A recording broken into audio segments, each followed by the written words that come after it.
Hey guys, tonight we're going to explore a curious question. Why did knights in the medieval period sleep in their armor? Sounds uncomfortable, right? Well, hold on tight, because the story behind it isn't just about the clunky metal they wore. There's more to it than meets the eye, and trust me, you're going to want to hear this. So before you get comfortable, take a moment to like the video and subscribe, but only if you genuinely enjoy what I do here. And hey, leave a comment letting me know where you're from and what time it is there right now. It's always fun to see where my listeners are tuning in from. Now, dim the lights, maybe turn on a fan for that soft background hum, and let's ease into tonight's journey together. Picture it, a dark and quiet medieval night. The wind howls outside the castle, the creaking of the wooden beams echoing throughout the stone walls. Inside the knight's quarters, the flicker of candlelight casts long shadows on the floor. But there's something unusual about these knights, the ones supposed to protect the realm. Riding out at dawn to fight for honor and glory, here they are, getting ready for bed, still wearing their full suit of armor. Now, you might think they're a little crazy, or maybe they're just too lazy to take it off. But hold that thought. There's actually a reason why knights in the Middle Ages often slept in their armor, and it wasn't just because they were too exhausted from a hard day's joust or battle to bother with undressing. There's something deeper at play here, something a bit more complex, and if you're thinking it's all about comfort, let's just say that's not exactly it. You see, knights were trained to always be ready. Whether they were in the middle of a battle or taking a break from the fighting, the idea of being ready at all times was drilled into their minds. But here's where it gets a bit more interesting. The medieval world wasn't exactly a safe, calm, or relaxing place to be. Especially for a knight, the land was constantly at war, with invasions, raids, and conflicts happening all around the kingdom. The idea of sleep didn't mean falling into a deep slumber. It meant taking a short rest while staying alert. You might be wondering, so how could they actually sleep in that heavy, clunky armor? Well, the truth is, knights weren't sleeping the way we do today. The armor they wore was a second skin, but it was also a shield physically and mentally. These knights, in their metal encasings, often felt safer than if they were vulnerable in their night clothes. The armor gave them a sense of protection, both from potential attacks and from their own anxieties about the dangers lurking in the dark. But there's also something else at play. The wearing of armor during sleep had a lot to do with what it symbolized. For knights, their armor was more than just a tool for battle. It was a symbol of their identity, their duty, and their honor. Taking it off at night felt like letting go of a part of themselves. It wasn't just about protection. It was about staying in the role of a warrior, a protector, and a defender of the realm. They weren't just going to sleep in the way we think of it. They were always on the lookout, always prepared for what might come next. It wasn't just the knights who wore their armor to bed. In fact, many of the medieval warriors were constantly in a state of alertness. The thought of someone barging into their rooms during the night, ready to strike, was a very real possibility. The idea of sleeping without their armor was just too risky. And so night after night they slept, not in comfort, but in readiness. In some ways, it was also an emotional armor, too. These knights faced fear, anxiety, and the weight of responsibility every single day. Sleeping in their armor was their way of coping with that constant pressure. In a world where danger could strike at any moment, the act of sleeping with your armor was a strange but effective way of ensuring you didn't wake up in a fight you weren't ready for. And let's not forget about the practical side. The armor wasn't just worn for security, it was often quite difficult to remove. Have you ever tried taking off a full suit of armor by yourself? It wasn't a one-man job. The process of removing it could take up to an hour or more, depending on how well it was fastened. So after a long day of training, jousting, or defending the castle walls, you can see why a knight might decide it wasn't worth the effort to undress before bed. Why bother when you could just stay in it, ready for whatever might come? Now, I know what you're thinking. That sounds terribly uncomfortable. And you're right, it was. But for the knights, it was a sacrifice they were willing to make in order to maintain their role and their readiness. It was their duty to stay vigilant, and their armor wasn't just a piece of metal. It was a constant reminder that their job never ended, not even when the rest of the world slept. Hey guys, tonight we're going to dig a little deeper into the oddities of medieval life, particularly the sleep habits of knights. Now, we've already touched on the fact that knights often slept in their armor, but there's more to this strange custom than just a sense of safety.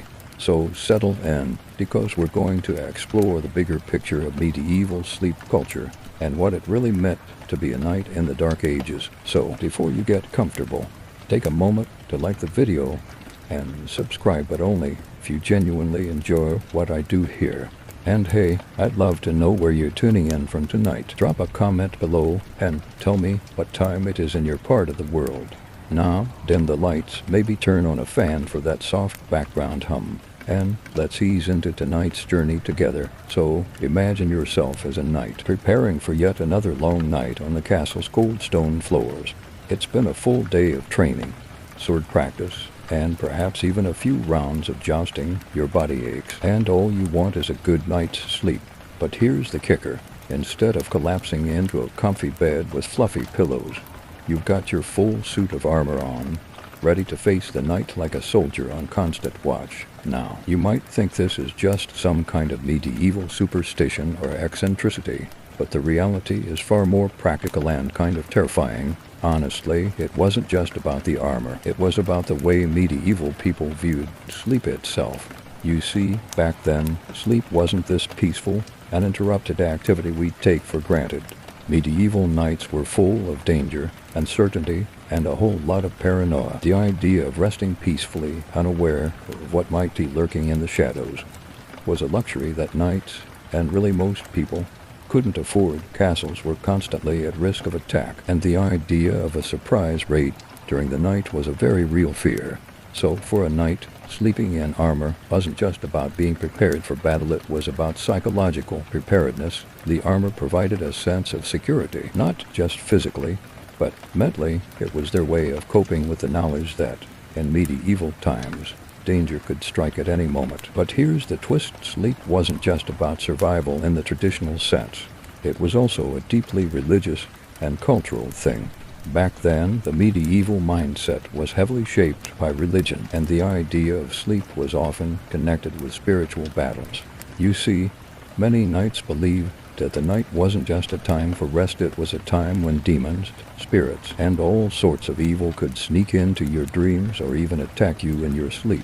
The idea of being unprotected in that vulnerable state was terrifying, so, to them, wearing armor was a form of spiritual defense as much as it was a physical one.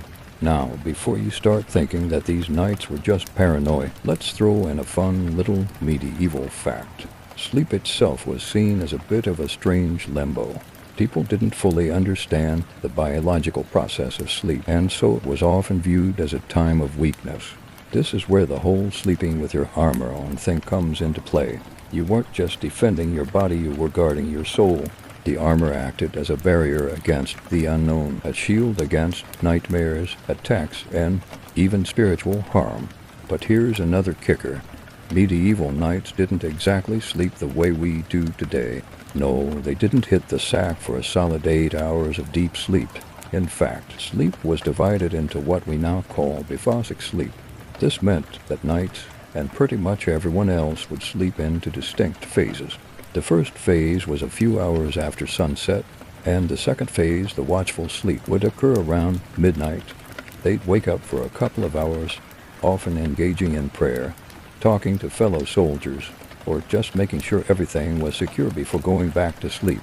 So while knights may have worn their armor to bed, it wasn't exactly the restful, uninterrupted sleep we imagine.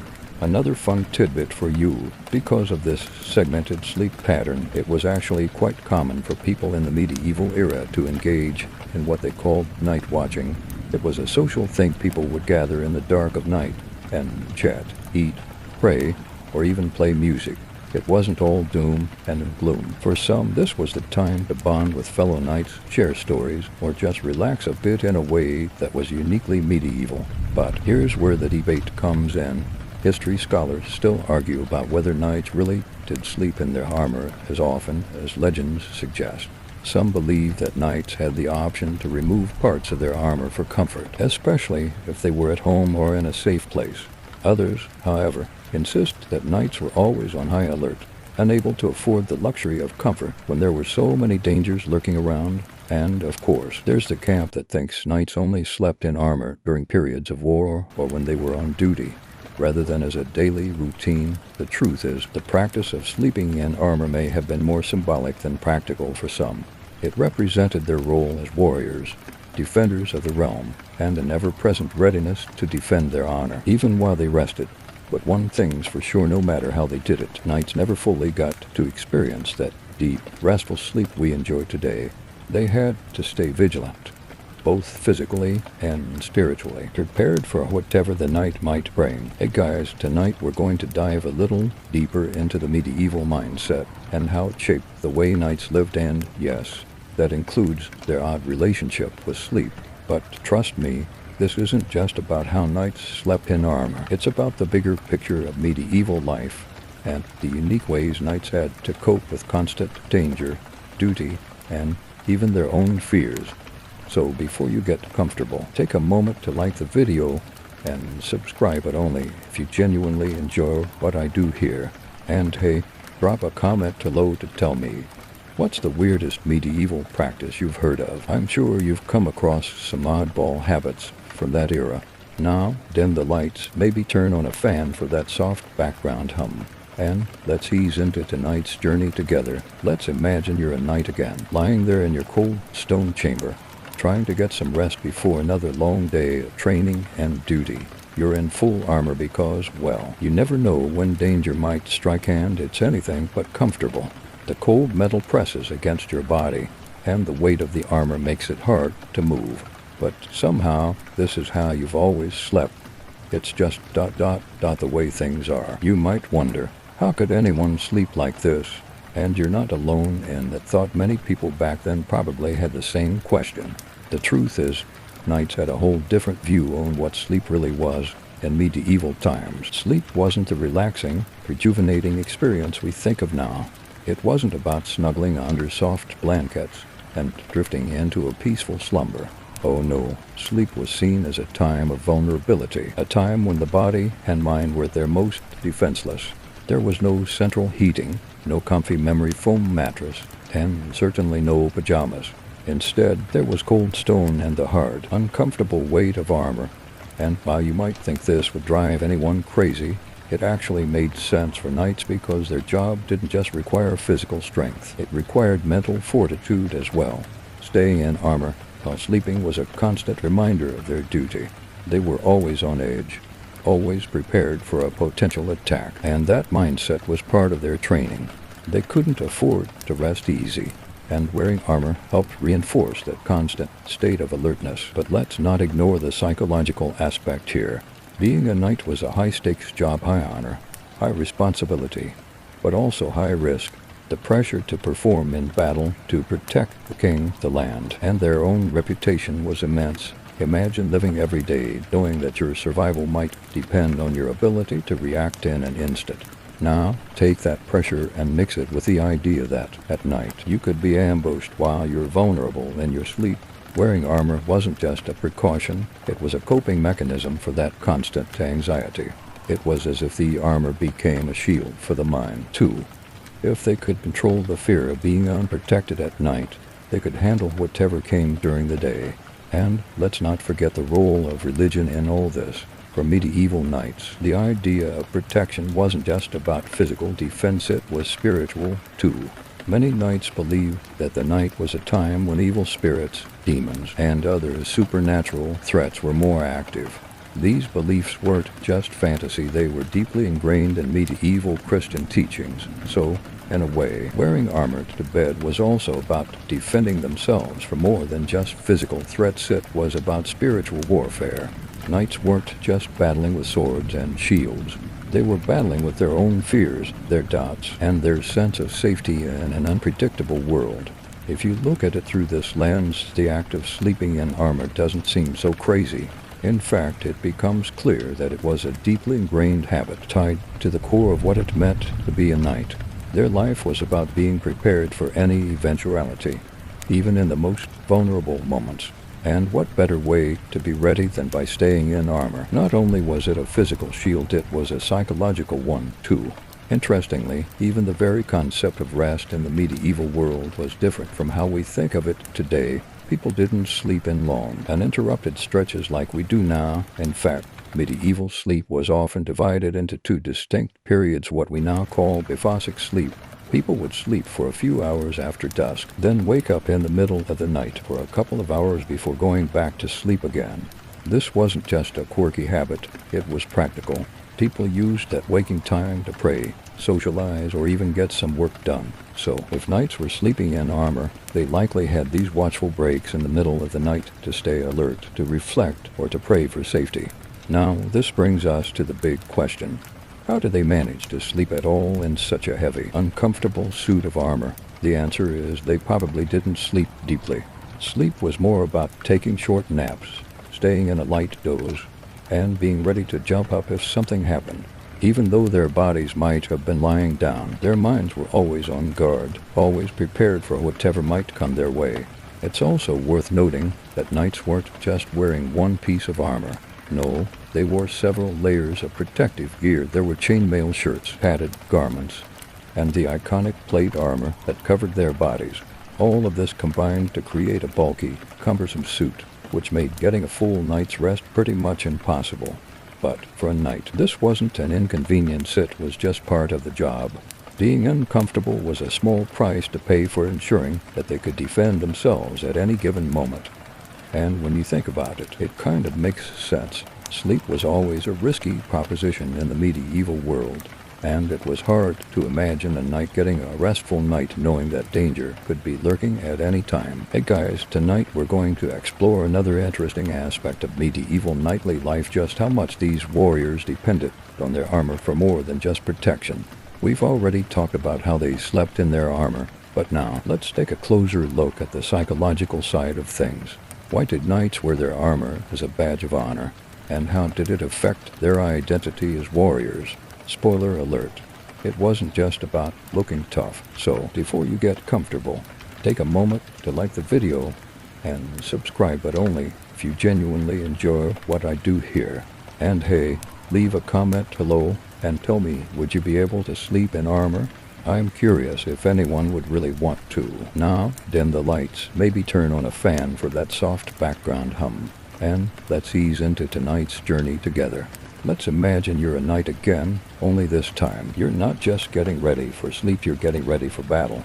The clank of metal as you fasten the last strap of your armor, the way your chest plate feels tight across your ribs, the weight of the sword at your side, it's all so familiar. The armor is like a second skin to you, a part of who you are, and you've worn it for so long that you hardly think twice about it. Now, here's something a lot of people don't realize. Armor wasn't just for protection. It wasn't just about blocking blows or deflecting arrows. For knights, armor was identity. It was the visual representation of who they were. When a knight put on his armor, he didn't just look like a warrior, he became a warrior. He was, for all intents and purposes, a walking symbol of strength, honor, and duty. This is where the psychology comes into play. For a knight, armor wasn't just a physical tool, it was a psychological armor. Wearing it meant stepping into a role, embracing an identity that was larger than life. It wasn't just about fighting for land or wealth, it was about fighting for a code of honor, for chivalry, for something bigger than yourself. And when you wore that armor, you weren't just protecting your body, you were defending your identity as a knight, and everything that came with it. Now, let's think about the emotional side of things. Imagine how a knight would feel when they finally take off their armor after a long day of battle. It's not just about comfort, it's about shedding the weight of that identity, too. When you wear armor, you're always in warrior mode, you're always ready to fight, always carrying the weight of responsibility, honor, and even fear. But when you take off your armor, you shed all of that. You're no longer the knight. You're just a man again. And for knights, that moment of disconnection could feel almost like an emotional release. But here's where things get a little tricky. Because while knights may have wanted to relax, to take off the weight of their responsibilities, they couldn't. It's not like they could leave their armor in the corner and just enjoy a quiet evening with some mead. Knights were trained to stay vigilant, and that constant sense of duty, that ever-present need to protect, never really went away. When you've spent your life fighting, defending, and being a symbol of protection, how do you turn that off? The truth is, many knights found comfort in the armor itself. It wasn't just a symbol of war, it was a symbol of control. When a knight wore his armor, he was in charge. He was prepared for whatever the world threw at him without it. He might feel naked, vulnerable, even. Imagine the feeling of walking into battle without your shield, without your sword. The feeling of being completely exposed. It wasn't something knights ever wanted to face. It's not just about physical protection, though. Armor also provided a sense of confidence. Think about the psychological effect of looking powerful. When you put on that shiny armor, you don't just feel like a warrior, you feel like the warrior. It's a psychological boost. Armor had a way of making knights feel invincible, even when they weren't. It made them stand taller, fight harder, and think of themselves as unbeatable. And, let's be real, anyone who's ever put on a suit of armor even just for fun can probably understand the feeling. There's something about wearing it that makes you feel like you could take on the world. But as much as armor was a source of confidence, it also served as a reminder of what was at stake. When knights wore their armor, they were also wearing the weight of their responsibility. It wasn't just about personal survival, it was about protecting others, upholding a code, and living up to an ideal. Every dent in that armor was a mark of duty, of a promise kept, and every piece of armor they wore was a piece of their honor, their identity, their very soul. Now, here's the fun part. History hasn't always been clear about how comfortable knights actually were in their armor. I mean, yes, we know it was heavy, but some historians argue that the design of the armor wasn't just about protection, it was also about comfort.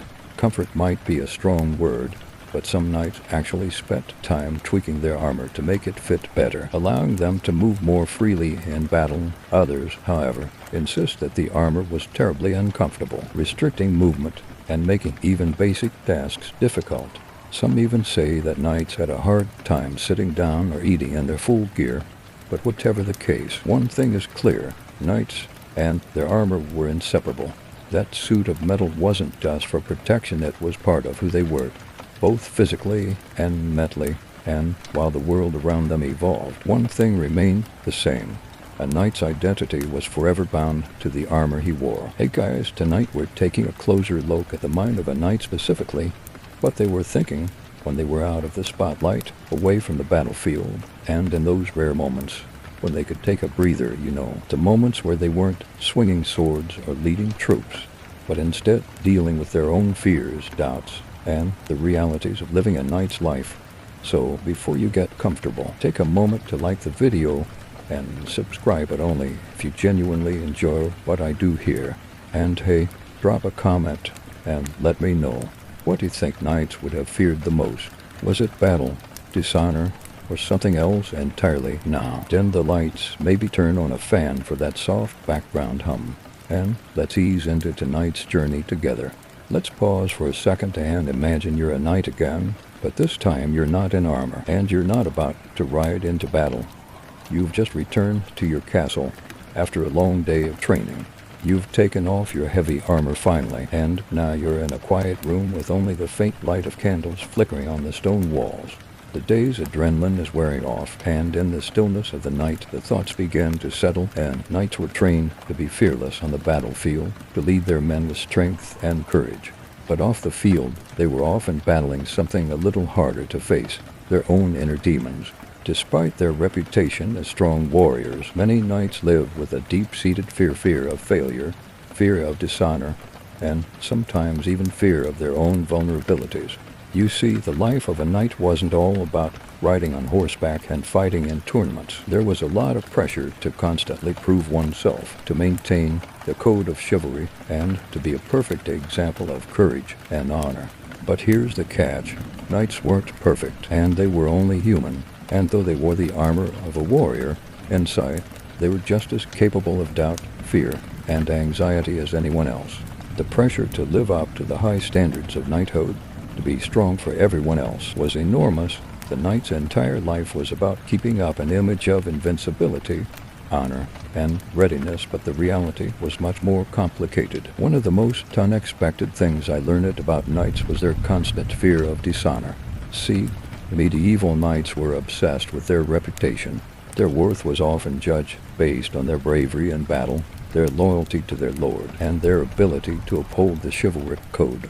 If a knight failed in any of these aspects, their honor was questioned, and that was one of the worst things that could happen. So the fear of not living up to those expectations was constant, especially when knights weren't fighting or winning in battles. They had to maintain that image all the time.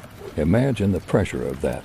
You can't afford to make mistakes because one slip-up could ruin your entire life, your family's reputation, and your standing among your peers. This fear of dishonor didn't just haunt knights during peacetime, it was with them every day, whether they were in their armor or not. But here's another interesting tidbit. Despite this pressure, knights weren't necessarily immune to fear in battle. It's easy to think of them as fearless warriors, but in reality, knights faced the same fears as anyone else when it came to combat. They feared death, obviously, but they also feared injury, especially in a time when medicine wasn't as advanced. Injuries, particularly the kind that could leave a knight maimed or disfigured, were a huge source of anxiety. If a knight were seriously injured, it meant they couldn't fight anymore, and that could lead to the loss of their position, their land, or worse, being seen as weak. And here's where it gets even more intriguing. Knights also feared losing their identity after a battle. In a world where your armor was so closely tied to your sense of self, the idea of being without it was almost unthinkable. Without their armor, without their sword, who were they really? The idea of losing these symbols of their warrior identity could cause real psychological distress. It was a fear of becoming insignificant, of no longer being a knight in the eyes of society. But there's something else that might surprise you. Knights also feared being forgotten. For them, fame and legacy were important.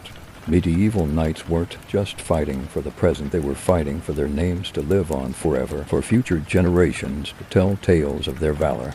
And yet, in a world where thousands of knights fought and died, many of them faded into history without leaving a mark. The idea of not being remembered after death was a very real fear, one that many knights struggled with, especially when they had no direct heirs to carry on their legacy. Imagine the vulnerability they must have felt in those quiet moments. They were warriors, yes, but they were also human, with fears and insecurities just like anyone else.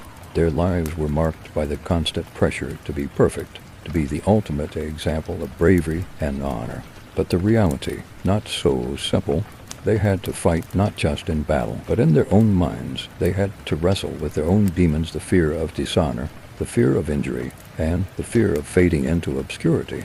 The thing is, the more we peel back the layers of the knightly persona, the more we realize that their courage wasn't just about facing enemies on the battlefield. It was about facing their own fears every day, and that, in a way, makes them even more human than we often give them credit for. Hey guys, tonight we're exploring the knightly concept of honor, a word we've all heard before, but when it comes to medieval knights, it was so much more than a simple ideal.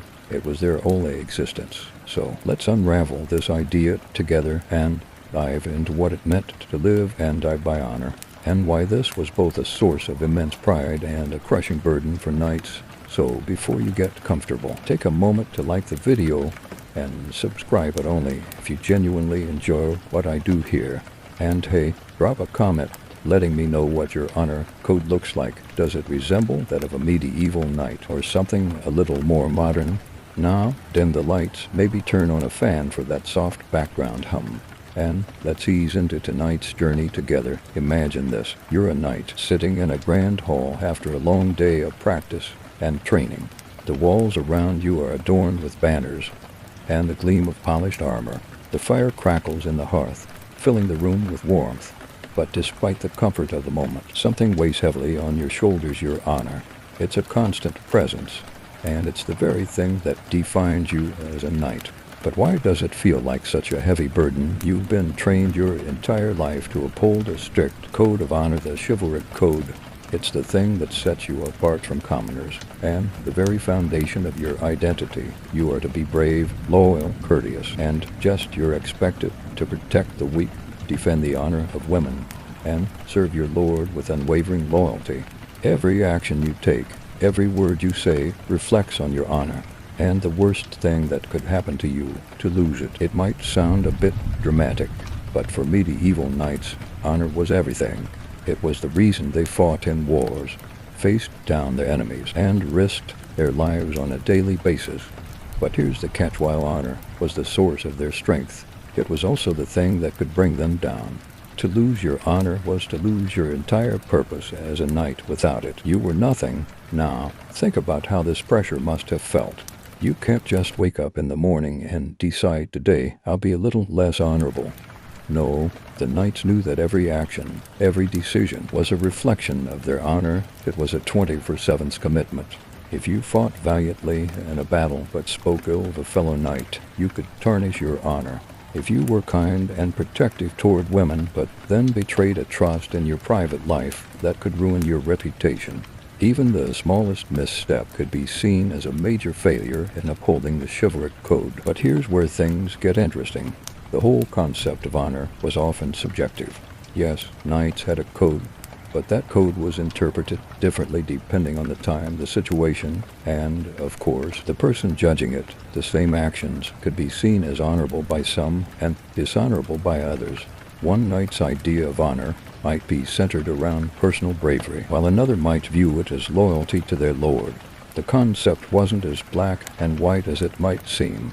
Take, for instance, the concept of dueling, a classic way for knights to defend their honor. If someone insulted you or your family, the only way to resolve the situation was often by facing them in combat, usually to the death. The fight itself wasn't just about physical strength, it was a way to prove who had the greater honor. But there was a problem with this system.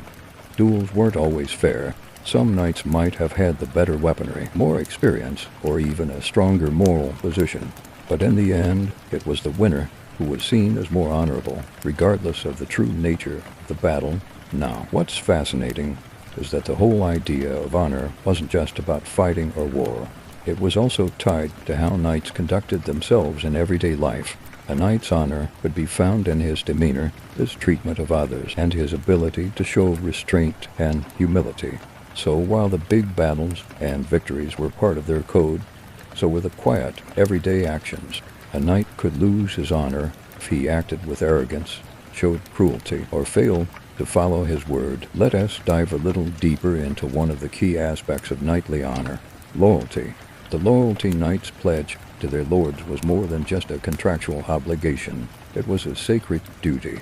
To betray a lord was to dishonor yourself completely, and here's the kicker: many knights had to balance their loyalty to their lord with their loyalty to their fellow knights. These weren't always easy choices. Sometimes knights were asked to fight against their own brothers in arms, or to make decisions that went against their moral compass for the sake of their lord's orders.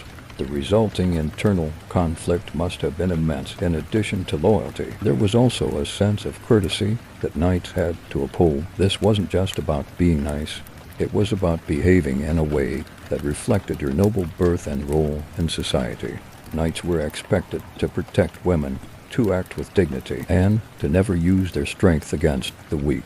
This ideal often came into direct conflict with the realities of the battlefield, where knights fought ferociously and mercilessly. The question of how a knight could balance their code of courtesy with the brutal realities of war was one that haunted many knights. And here's a fun fact: while the concept of chivalric honor was widespread, it wasn't always strictly followed. In fact, many knights, especially those from the more wild or less regulated regions of Europe, often bent the rules of the code for personal gain. The idea of honor was often romanticized, but in reality, knights were just as prone to betrayal, selfishness, and dishonor as anyone else. But despite the flaws in the system, the idea of honor remained central to the knightly identity. A knight who lost his honor could lose everything: his land, his wealth, his status, and his pride. Honor was their lifeblood, and without it, they were nothing. And while knights certainly had their fair share of moments of bravery and gallantry, the true test of their character often came in the quieter, more private moments.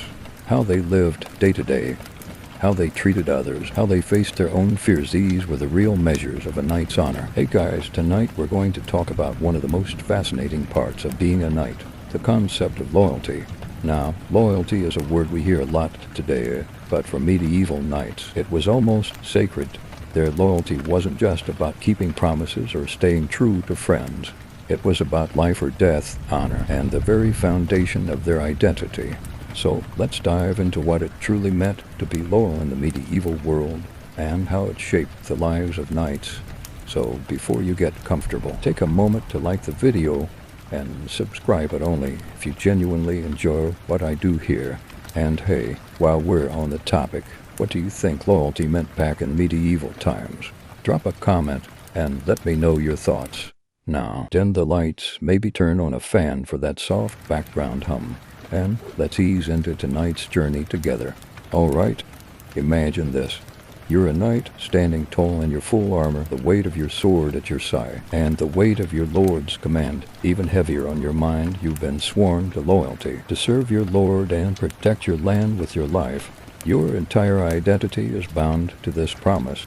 Your honor isn't just something that can be lost or tarnished. It is the direct result of your loyalty. And here is the catch. In the world of knights, loyalty wasn't always clear-cut. It was a complicated dance of duty, honor, and sometimes betrayal. Let's break it down. When we talk about loyalty, we're usually referring to personal connections, family, friends, and loved ones. But for knights, loyalty was often more transactional. Your loyalty was first and foremost to your lord, the man or woman who held your land, your title, and your future in his or her hands. You swore an oath, and that oath wasn't just a promise, it was a commandment. To break that oath was to break yourself. It was more than a betrayal, it was a dishonor so deep that it could destroy your entire identity as a knight. But here's where it gets tricky. Loyalty wasn't always a one-way street. Yes, you were bound to your lord, but your lord was also expected to be loyal to you. He was supposed to protect you, provide for you, and uphold the same codes of honor that you were sworn to. In theory, your relationship with your lord was a partnership, but in reality, it was often a lot messy. Knights were, after all, human. They had emotions, they had families, and sometimes they had doubts. And what happens when those doubts creep in? Well, loyalty gets tested. Imagine being a knight, and your lord orders you to do something that goes against your own moral code. Maybe it's an order to attack innocent people or break a promise you made to a fellow knight. What do? You can't exactly refuse your lord's orders without risking your honor, your position, and potentially your life. It's a tough situation.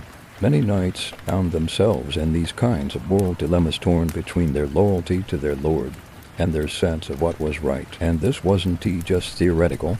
There are countless historical examples of knights who had to choose between personal loyalty and the greater good. One of the most famous examples is the Order of the Knights Templar, a group of knights sworn to protect Christian pilgrims in the Holy Land. Their loyalty was tested when they found themselves caught in the politics of the church and the state. In the end, the Templars were betrayed by the very people they were loyal to, with their order disbanded and many of them executed. Loyalty to the wrong people can sometimes lead to disastrous consequences, and the Templars are a perfect example of how the idea of loyalty can be manipulated. But it wasn't always about war and politics. Loyalty also had a very personal side. A knight's loyalty to his fellow soldiers, his brothers in arms, was just as important as his loyalty to his lord. In battle, knights formed deep bonds with their comrades. Forged in the fires of war, they fought together, bled together, and often died together. The bond between knights wasn't just professional, it was familial. This personal loyalty could be even more intense than loyalty to a lord because it was built on shared experience and mutual trust. However, the line between loyalty and rivalry could be very thin. In the highly competitive world of knights, where honor and reputation were everything, even a slight could be enough to turn comrades into enemies. If one knight felt that another had dishonored him in any way, whether through a loss in battle, an insult, or a perceived betrayal, it could spark a feud that could last for years. Loyalty, then, wasn't just about standing by your friend. It was about ensuring that your own honor remained intact, even if that meant going against someone you once considered a brother. But loyalty also had its darker side. As much as knights swore allegiance to their lords and comrades, they were also susceptible to betrayal. In fact, betrayal was a recurring theme in knightly life. The constant battles for land, power, and honor meant that knights were often pitted against each other, forced to choose between loyalty to their family and loyalty to their lord. And sometimes a knight would betray one in favor of the other, usually in pursuit of power or wealth.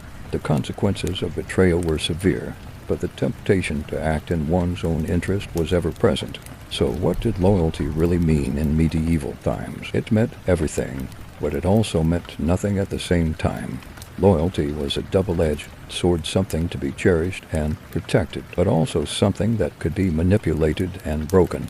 The knights of medieval Europe lived in a world where loyalty was tested daily, and in the end, it was loyalty that could either make them legends or destroy them entirely. And while modern interpretations of loyalty often focus on personal relationships, for knights, it was a much more complicated, almost transactional concept.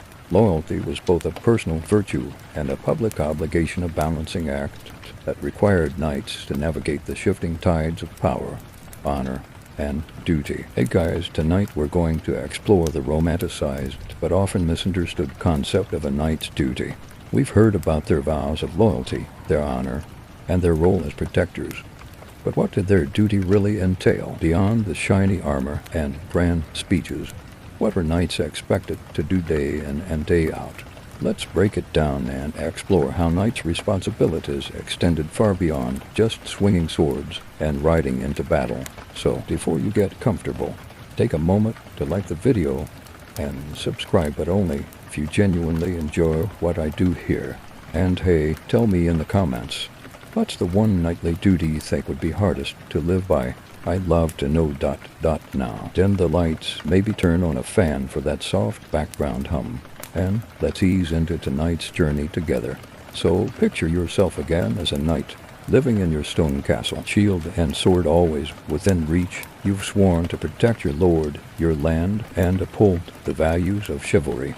But what does it actually mean in day-to-day life? Well, knights were expected to do much more than just fight. They were called upon to serve, protect, and sometimes sacrifice their own well-being for the greater good. First and foremost, being a knight wasn't just about swordplay. It was about service to the lord you swore allegiance to, service to the church, and service to your fellow man. A knight's primary duty was to protect, whether that meant defending your lord's castle, maintaining order in the community, or safeguarding travelers on the road. For knights, protecting the weak wasn't just a duty, it was a moral obligation. A knight had to uphold the idea that they were the ones who stood between the common folk and the chaos of the world. But here's the thing. The idea of protection wasn't just about physical defense, it was also about moral and spiritual protection. Knights were often seen as the spiritual guardians of society. As much as they were the physical ones, it was their duty to uphold the faith, maintain the church's honor, and fight in the name of God. So, knights didn't just attend to their weapons, they attended to their souls. 2. Many knights were deeply religious and believed that their duty was not only to their lords, but to God himself. Now, you might think that duty means just working hard in battle, and yes, knights fought, but their days were full of other tasks as well. When knights weren't out on the battlefield, they were likely training, practicing their skills, studying tactics, and learning the arts of governance. A knight was expected to be well-rounded, tough in battle, but also educated, able to make decisions, give wise counsel, and lead men. This was number 9 to 5 job. Being a knight meant constant preparation, constant vigilance, and constant improvement. But don't get too comfortable with the idea of being a well-rounded, noble hero. Here's the harsh reality.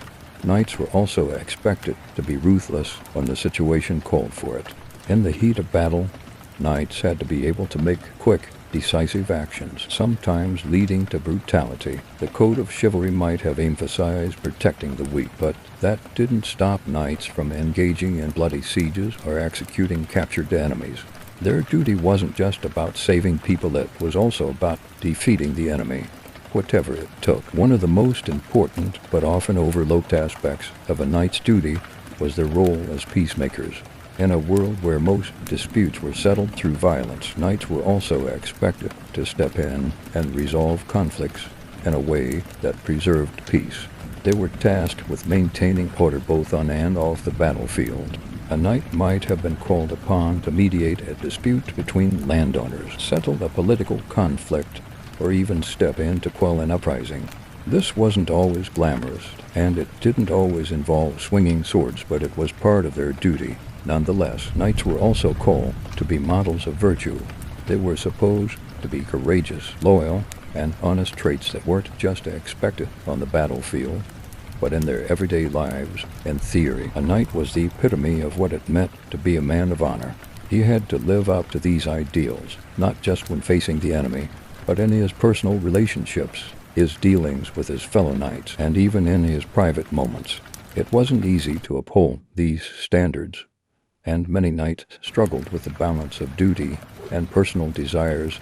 The pressure was intense, especially considering that any failure to live up to these standards could result in the loss of their reputation, and that could mean the end of their career, their lands, and their status. And speaking of reputation, one of the most difficult parts of a knight's duty was maintaining that reputation in the face of adversity.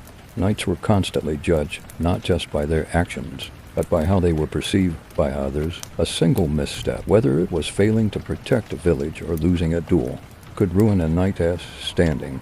They were expected to be flawless, and the pressure to maintain an untarnished reputation often weighed heavily on them. This led to some knights going to great lengths to defend their honor, sometimes even resorting to duels or violent confrontations to prove their worth. But here's where it gets even more complicated. The idea of honor was often subjective. One knight's noble action could be seen as a mistake by another, and vice versa. Sometimes knights found themselves in situations where their honor was at odds with their duty. Do you follow the orders of your lord, even when it goes against your own sense of justice? Or do you betray your lord's commands to protect innocent lives? This was a dilemma knights often faced, and the decision wasn't always clear-cut. Now, the duty of a knight wasn't always a straight path of glory and honor. It was full of gray areas. Knights had to navigate the politics of their time, constantly weighing their personal honor against their loyalty to their lord, their family, and their comrades. It wasn't just about fighting wars. It was about balancing many different, often conflicting responsibilities. In the end, a knight's duty was a mix of high ideals and harsh realities. It was about protecting the realm, defending the helpless, and living up to a code that defined not only their actions, but their identity.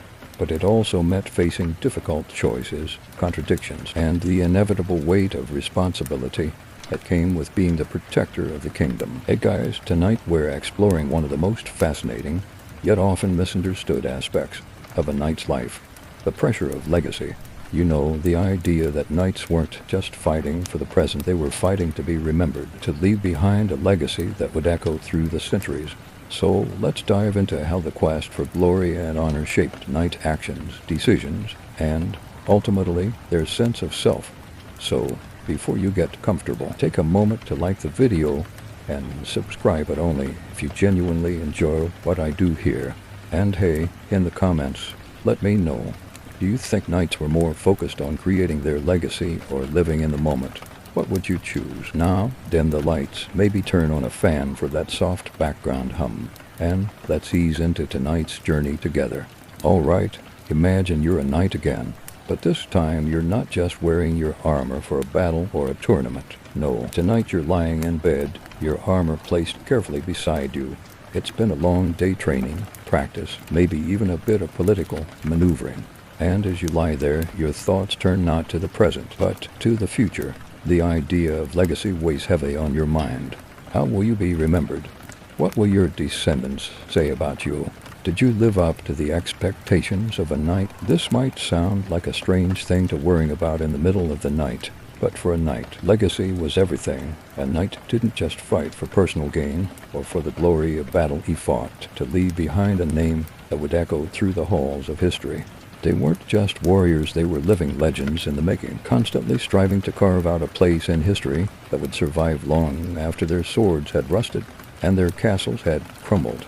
In the medieval world, honor and reputation were directly tied to legacy, your family's name, your actions, and your choices all added up to your story, the story that would be told for generations. Knights weren't just worried about what they did in battle, they were concerned with what would be said about them after they were gone. This wasn't just vanity, it was survival. The knight's legacy often defined his family's future. A successful knight could elevate his family to greater heights, securing wealth, power, and respect.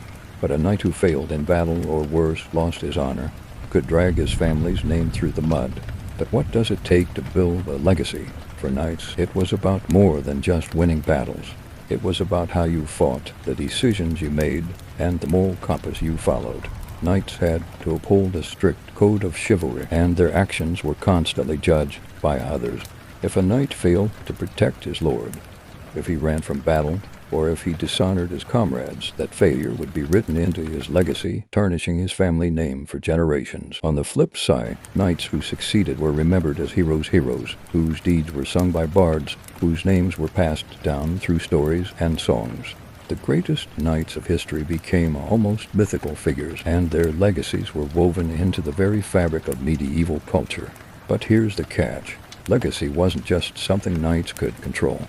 Yes, they fought for it, but they also relied on the chroniclers, the bards, and the storytellers to immortalize them, and those stories, for better or worse, could be distorted. Knights who wanted to be remembered in a particular way often had to rely on the favor of these storytellers. The way a knight's actions were recorded could make or break his legacy, but it wasn't always smooth sailing. As much as knights feared dishonor in life, they feared it even more after death. Imagine this. You've given everything for your lord, your land, and your honor. You've fought countless battles, stayed loyal to your comrades, and upheld the values of chivalry.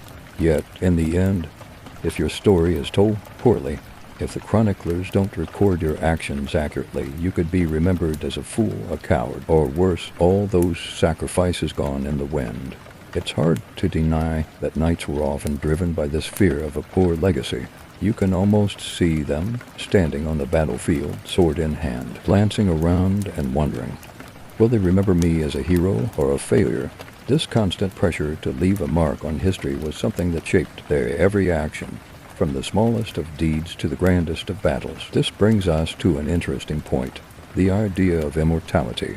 Knights often believed that if they performed great deeds in battle, their names would live on forever. This desire to achieve a kind of immortality through their actions was a powerful motivator. It's not just about fame, it's about ensuring that, when their time came, they would be remembered as great men, worthy of admiration. Many knights even went to extreme lengths to ensure their legacy, commissioning artists to create portraits, building grand tombs, and even founding charitable causes that would outlast them. But here's the twist. The pursuit of legacy didn't always lead to happiness. In their quest to be remembered, knights often became consumed by their own ambitions. Some knights were so focused on securing their legacy that they lost sight of the true purpose of their lives, serving others, protecting the innocent, and living with honor. They became obsessed with the idea of how they would be remembered, and that obsession sometimes led them to make reckless, even selfish decisions. And so the question remains, was the knight's quest for legacy worth it? Were they better off focusing on living honorably in the present, rather than obsessing over how they would be remembered? This is a question that still haunts the pages of history. Some say the true legacy of a knight is found not in the monuments or tales left behind, but in the quiet moments of their lives, the way they treated others, the small acts of kindness and bravery that may never be recorded in the annals of time.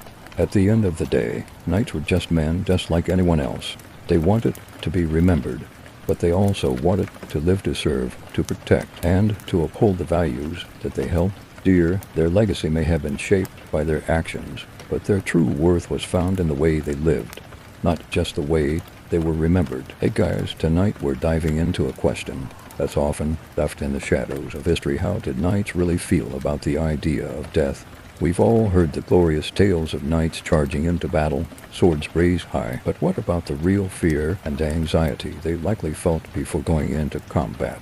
After all, knights are just as human as the rest of us. So let's explore how the fear of death shaped knight actions, their mindset, and their legacy. So before you get comfortable, take a moment to like the video and subscribe, but only if you genuinely enjoy what I do here. And hey, drop a comment letting me know. Would you be more afraid of death in battle or of losing your honor? Let me know your thoughts. I'm really curious. Now, dim the lights, maybe turn on a fan for that soft background hum, and let's ease into tonight's journey together. Let's set the scene. You're a knight standing at the edge of a battlefield, your sword in hand, your armor heavy and uncomfortable.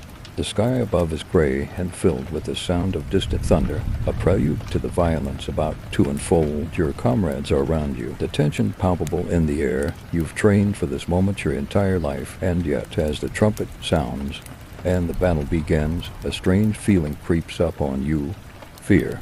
Now, this might sound surprising, especially considering how we often picture knights as fearless warriors, charging headfirst into battle with no hesitation. But the truth is, knights, just like any soldier, were terrified of death. Yes, they were trained to fight and defend, but the fear of dying in battle was something they had to face every single day. And yet, despite that fear, they still threw themselves into battle, all in the name of honor, loyalty, and duty. But why?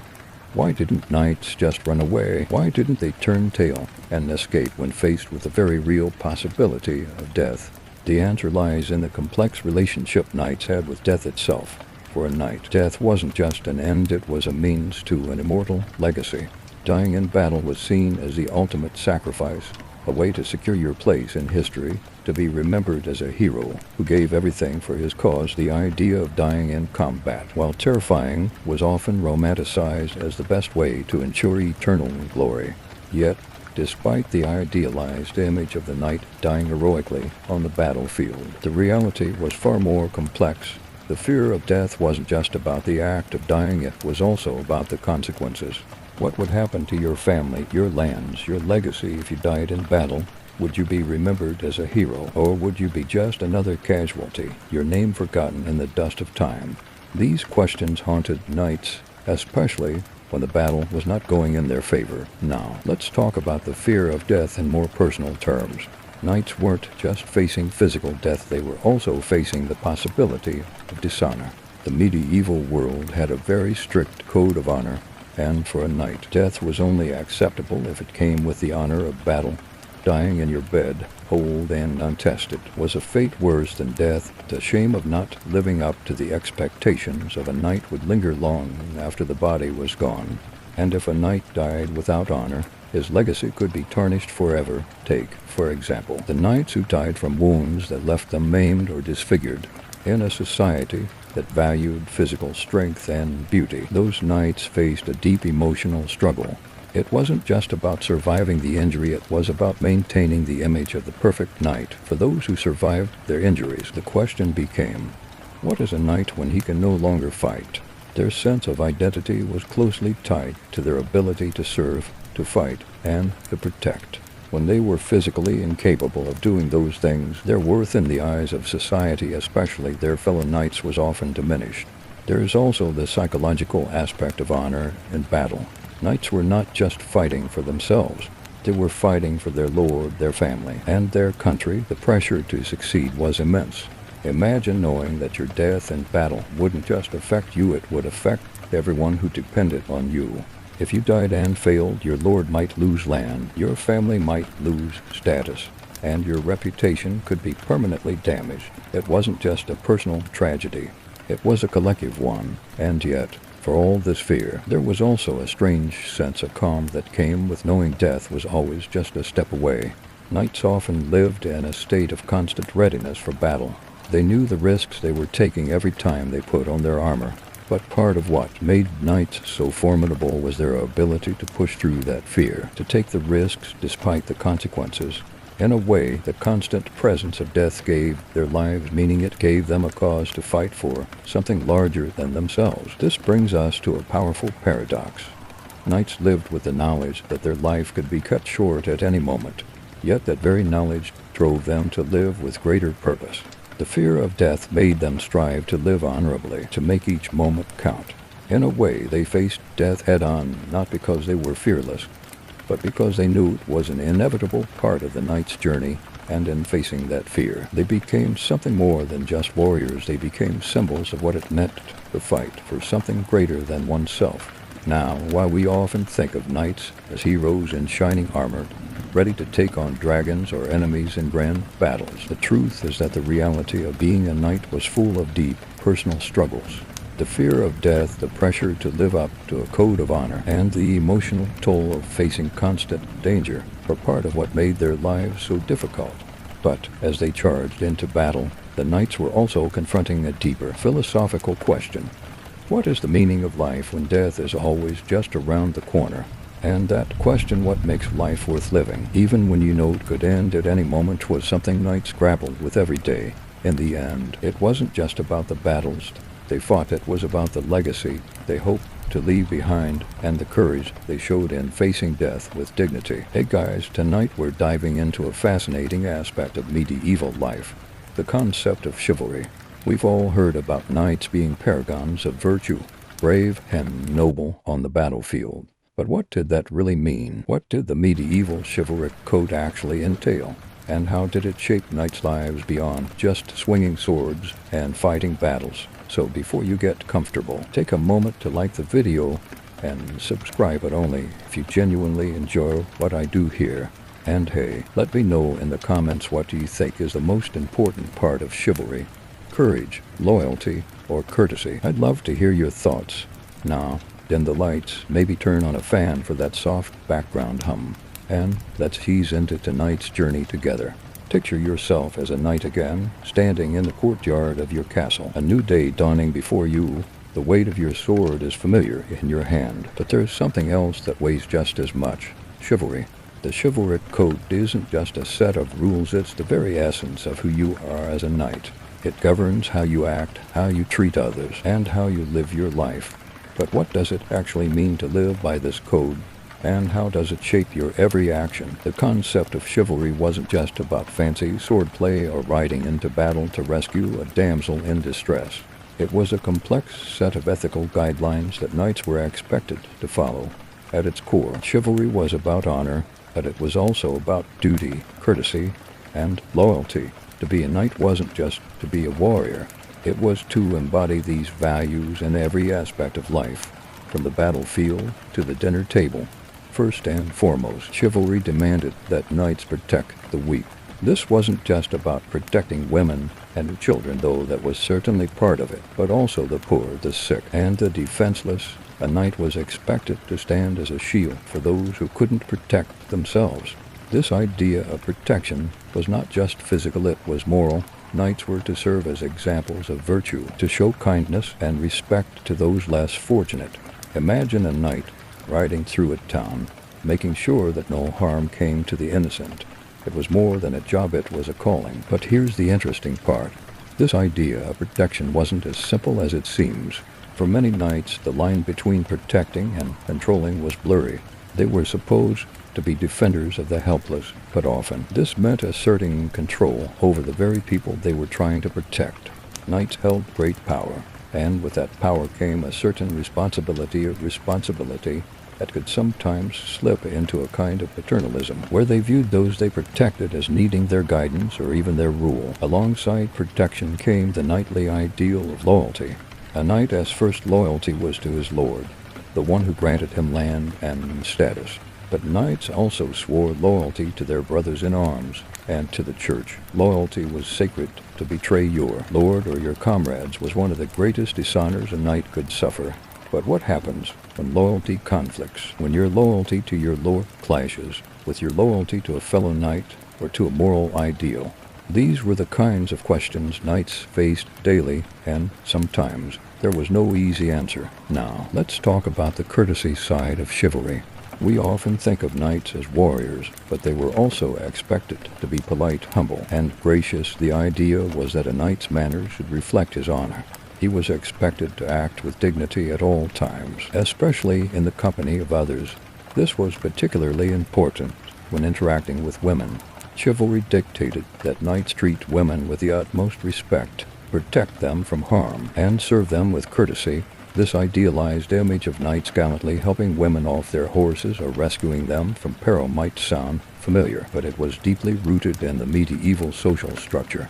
Women were often seen as symbols of virtue, and knights were expected to uphold this image by treating them as such. But here's where things get a little complicated.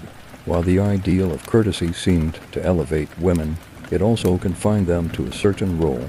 Knights, in their chivalric code, often viewed women as fragile creatures who needed protection, not as independent individuals capable of taking care of themselves.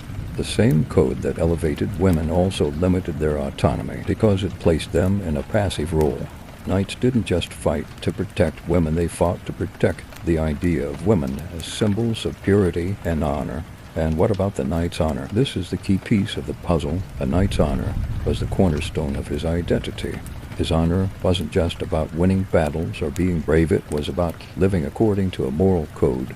A knight's word was his bond, and breaking that bond could be as dishonorable as losing a battle. If a knight failed to uphold the values of chivalry, if he showed cowardice in the face of danger or lied to his comrades, his reputation would be tarnished. Losing your honor was worse than losing your life, because without honor, a knight was nothing. It's no wonder knights took their code so seriously, because it was the very thing that defined them as knights. But here's where things get a little messy. The idea of honor wasn't always as straightforward as we might think. The concept of chivalric honor was often subjective. What one knight saw as honorable might be seen as dishonorable by another. Sometimes knights were forced to make choices between their own sense of honor and the greater good.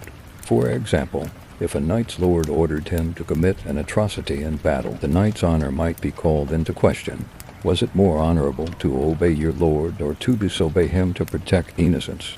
At the end of the day, living by the code of chivalry wasn't easy. It was a life of constant self-reflection, constant battle, not just on the battlefield, but within the knight himself. It was about striving to be a hero, to embody the highest ideals of courage, courtesy, and loyalty. But it was also about confronting the reality that sometimes those ideals weren't easy to live up to. The life of a knight was one of paradoxes: strength and humility, protection and control, loyalty and independence. And yet, despite all the contradictions, knights continued to live by the code of chivalry, seeking honor, glory, and a legacy that would last for centuries. Hey guys, tonight we're going to tackle another fascinating part of medieval knightly life: the politics of knighthood. You might think that knights were just all about swords and glory, but the truth is that their world was full of intrigue, power struggles, and tough decisions that didn't always align with their ideals.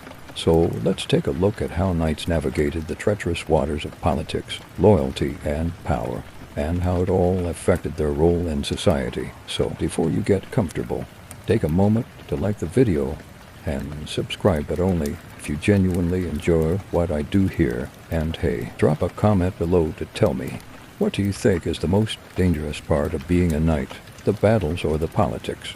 I'd love to hear your thoughts. Now, dim the lights, maybe turn on a fan for that soft background hum, and let's ease into tonight's journey together. Imagine you're a knight again, standing in a grand hall within a castle.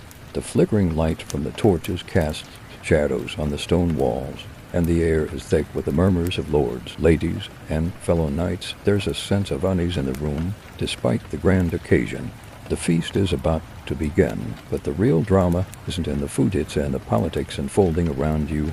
You've just returned from a long campaign, and now you must navigate the subtle power plays and alliances that define your world.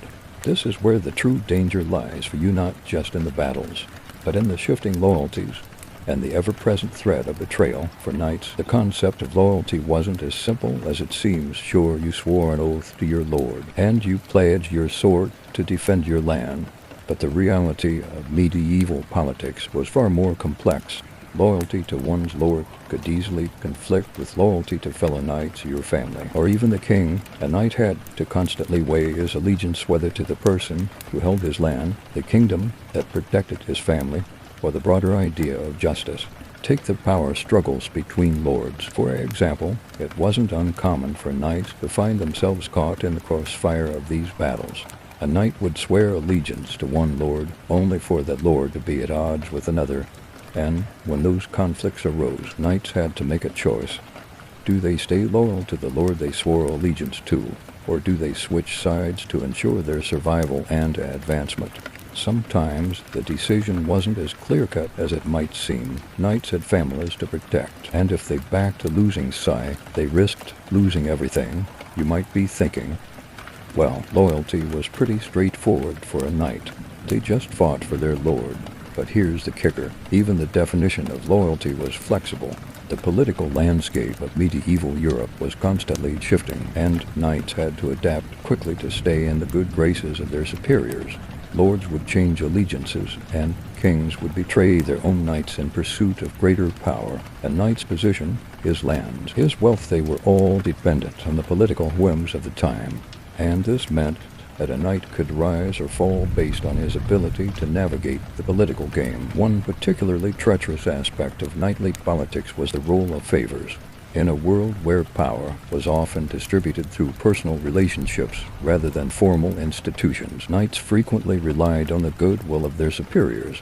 A knight might find himself indebted to a lord who helped him in battle, or to a king who gave him land. These favors, while a form of support, were also a form of control. Knights could be trapped in a cycle of favors that kept them loyal but not necessarily free. Every action they took had consequences, and every decision made could tie them deeper into the web of political obligation. It's important to remember that knights were not just soldiers, they were also landowners, often managing estates that depended on the political stability of the kingdom. Their lands provided them with wealth and status, but those same lands could be taken away at any moment if the political winds shifted. To secure their position, knights often had to engage in strategic marriages, make alliances with powerful families, or even get involved in court intrigues. And then there was the ever-present threat of betrayal. The word betrayal might sound dramatic, but in medieval politics, it was all too common. Lords often betrayed their own knights, sending them into battle with the knowledge that they were expendable, or abandoning them to face their fate alone. Knights themselves weren't immune to betrayal. Many knights participated in coups or rebelled against their lords when they felt their interests were threatened. It is said that the line between loyalty and betrayal could sometimes be razor thin. Betraying your lord could be the only way to protect your family or safeguard your future. What's fascinating about all this is that knights were often forced to navigate this complex web of political intrigue while maintaining their honor. They were supposed to be loyal, but loyalty was always in flux. They were supposed to be brave, but bravery often meant making hard choices that didn't always align with their moral compass. In a world where power was constantly shifting, the ability to stay true to one's values was constantly tested. Knights who failed to navigate the political landscape carefully could lose everything in an instant. Now, the irony is that, despite the constant threat of betrayal, knights were often the ones who enforced loyalty and discipline. They were the ones who held the sword, the ones who were supposed to defend the weak and protect the kingdom. But when it came to the politics of knighthood, those same knights had to be shrewd, calculating, and sometimes downright ruthless. They might have been trained to fight with honor, but they were also trained to play the political game. Loyalty wasn't just about moral integrity, it was a strategic tool. At the end of the day, knights lived in a world where politics and loyalty were just as dangerous as the enemies they fought on the battlefield. The game of power, alliances, and betrayal was just another battle to be fought.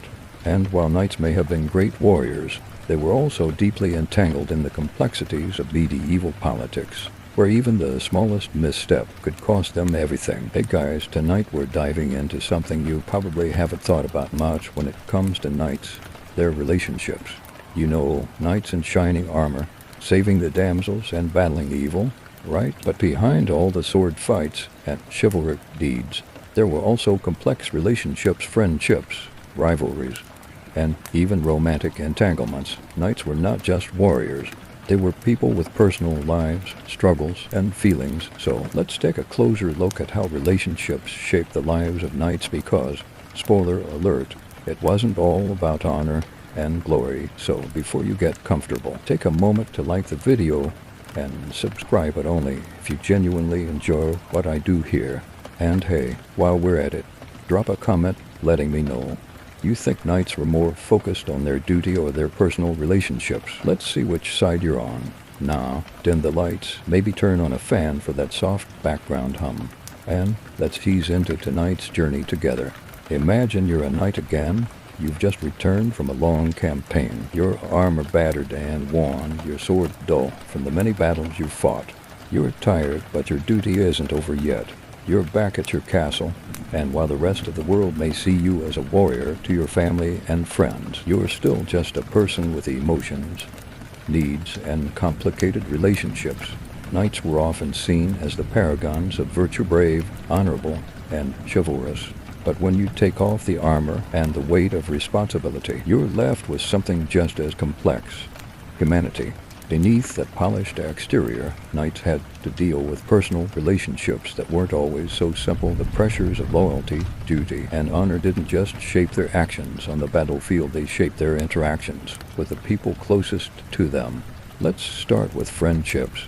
You might think that knights were always surrounded by loyal comrades, fighting side by side with men they considered brothers, and that's true to some extent. But the knightly world was a competitive one, full of rivalries and power struggles. Friendships among knights weren't always based on trust or mutual respect. Sometimes they were about convenience. Knights often had to form alliances with those who could help them secure power, land, or status. A knight's best friend could change overnight if another knight offered him a better deal, a better marriage, or more influence. Imagine being a knight, and you've spent years fighting beside a fellow warrior.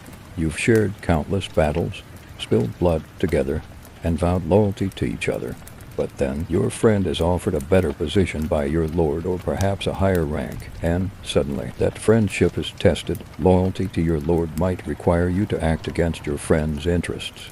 The friendships knights formed were often as fragile as the alliances they made in battle, subject to the whims of power, status, and political need. But on the other hand, there were also knights who formed deep, lasting bonds with one another. These knights were true comrades, whose loyalty wasn't tied to land or power, but to a shared sense of honor and duty. In these rare instances, knights would defend one another to the end, standing shoulder to shoulder through thick and thin. The bonds between these knights were often stronger than the bonds with their lords because they were built on respect, shared experience, and trust. Then there's the rivalry. In a world where status and reputation meant everything, knights were constantly battling to prove themselves better than their peers. Rivalries could form between knights of the same rank, all vying for attention and favor from the lord or king. These rivalries weren't always hostile. Sometimes they were just part of the competition. A knight would challenge his rival to a tournament or a duel to prove who was superior. And these rivalries weren't just for show. They could have real, lasting consequences. If a knight lost in battle or failed to live up to the expectations of his peers, it could ruin his reputation for good. But what about romantic relationships? The chivalric code might have been full of lofty ideals about protecting women, but when it came to knights' personal lives, things got a little more complicated. Many knights were expected to marry for political gain, not love. Marriages were arranged to secure alliances, land, or status, often with little regard for the knight's feelings.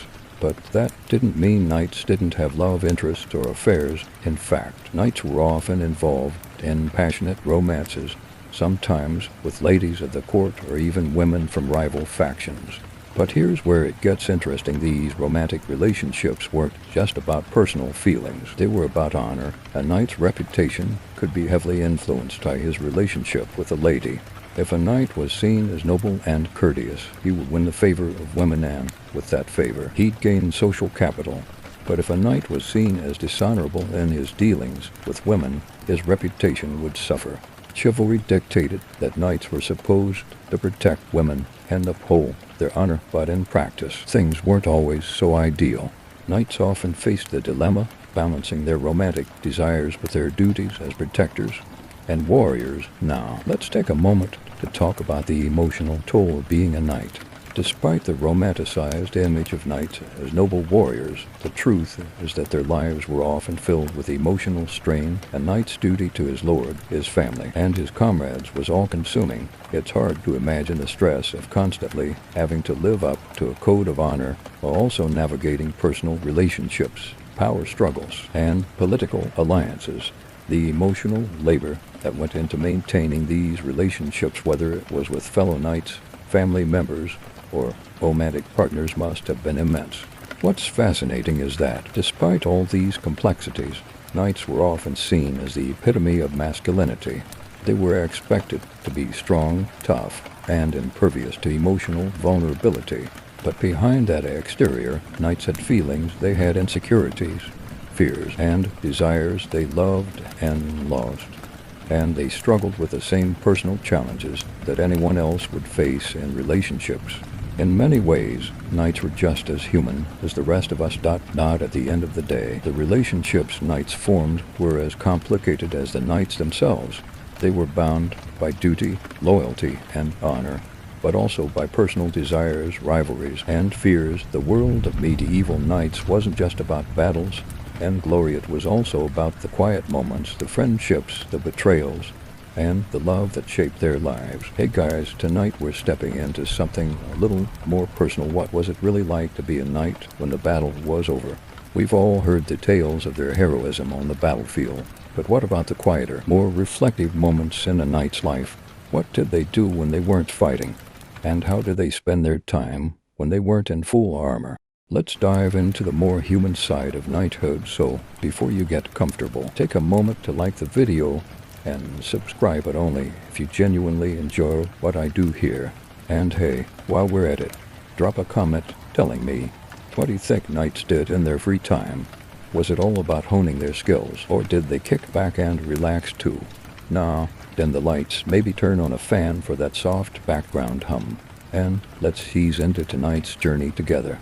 Let's imagine you're a knight again, but this time you've returned from battle. The dust has settled, the sword has been sheathed, and the chaos of war is behind you, at least for now.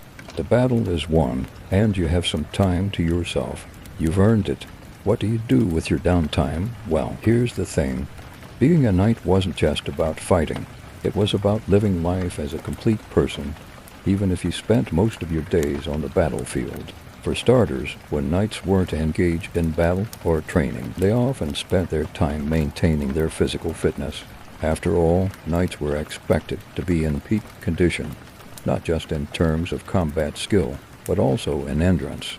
They often trained in different forms of combat, from swordplay to horsemanship. A knight's strength and agility were essential to their identity, and they could never afford to let their skills dull. But beyond that, knights also participated in tournaments, which were a way to prove their prowess while enjoying some downtime. Tournaments were a blend of sport and spectacle, an opportunity for knights to display their skill without the bloodshed of actual warfare. But don't think for a moment that knights were all about physical exertion. When they weren't fighting, knights also had to manage their estates. Many knights were landowners, and with that responsibility came the need to govern. A knight's estate could be large, and they had to ensure that everything ran smoothly, from overseeing crops and livestock to managing servants and tenants. While this wasn't exactly glamorous, it was an essential part of their life. Some knights even found satisfaction in overseeing their lands, taking pride in their ability to manage a thriving estate. After all, their wealth and status were tied to their lands, and if a knight didn't keep his estate in order, he could quickly lose his position in society. But, of course, not every knight spent their time wielding a sword or managing land like anyone else. They had personal interests and hobbies. Some knights were deeply religious, spending their free time in prayer or meditation, reflecting on their actions and seeking guidance. The church played a major role in a knight's life, and many knights found comfort in religious rituals and devotions. They would often visit monasteries, participate in religious feasts, and even donate money or land to the church in the hopes of gaining spiritual favor. On a more practical note, knights also had social lives. They weren't always holed up in their castles or on campaign. Socializing with other knights and nobles was an essential part of their world. They attended feasts, dances, and gatherings where they could show off their fine clothes, exchange stories of battle, and solidify political alliances. These events were important not just for leisure, but for maintaining their social standing. A knight's reputation wasn't built solely on his actions in battle. It was also built on his social interactions, his ability to mingle with other influential figures, and the alliances he formed. Of course, knights weren't all about grand social events. They also enjoyed more humble pleasures. Hunting was a popular pastime among knights, especially in medieval Europe. It wasn't just about the thrill of the chase. Hunting was also a way for knights to bond with their comrades and display their skill in a less formal setting. Many knights also took to archery or practice with spears and other weapons, enjoying these activities as a way to relax and hone their skills outside of battle. But not all knights led a life of excitement and activity. Some knights, particularly those who were older or had seen many years of service, spent their time in more reflective ways. They might retreat to a quieter corner of their estates, reading books or engaging in intellectual pursuits. In fact, many knights were educated, especially those from noble families, and they often spent their free time reading, writing letters, or even composing poetry.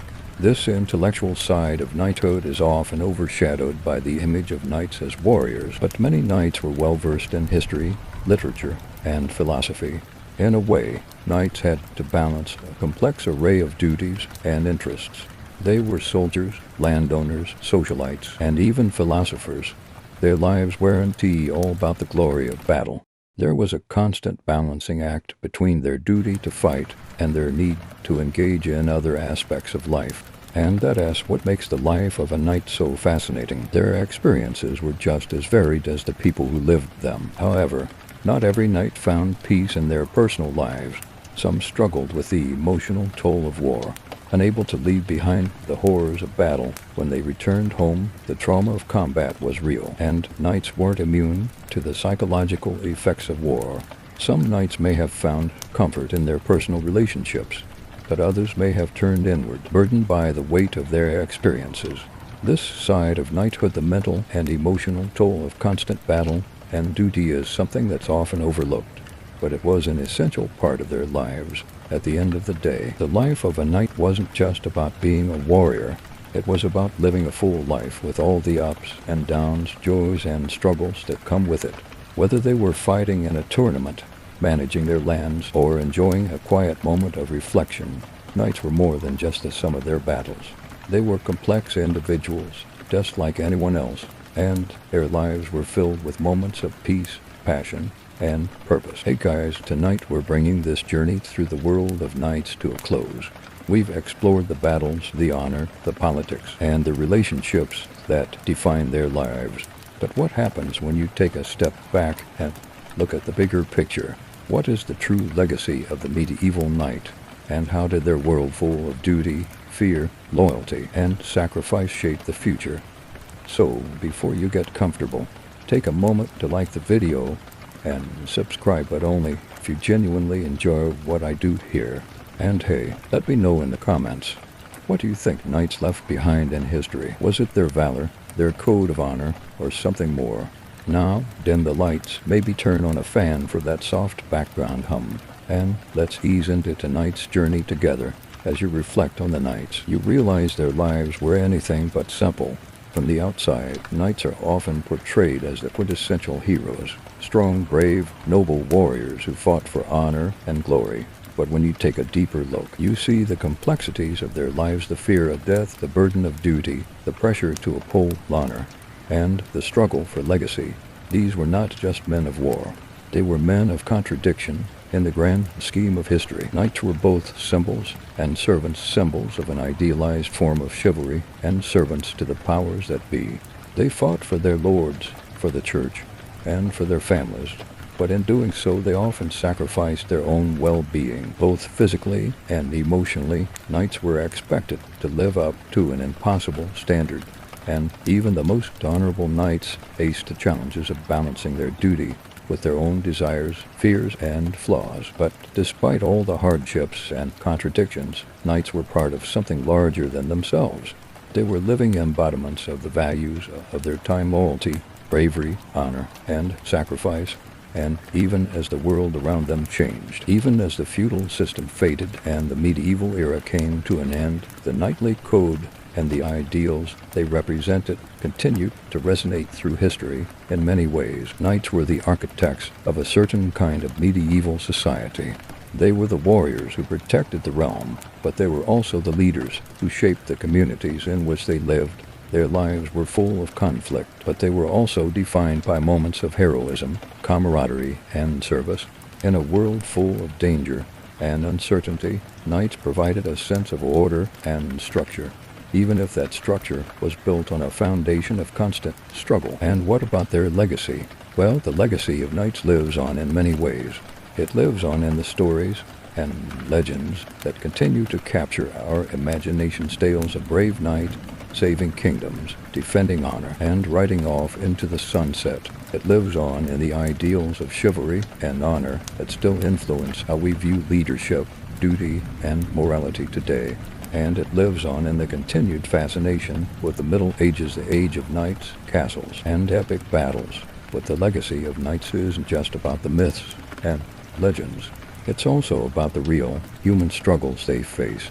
It's about the toll of constant battle, the pressure of upholding honor, and the emotional weight of their duty. Knights may have been larger-than-life figures in the history books, but they were also men who dealt with fear, anxiety, doubt, and even regret. Their legacy is a reminder that even the greatest heroes had their vulnerabilities.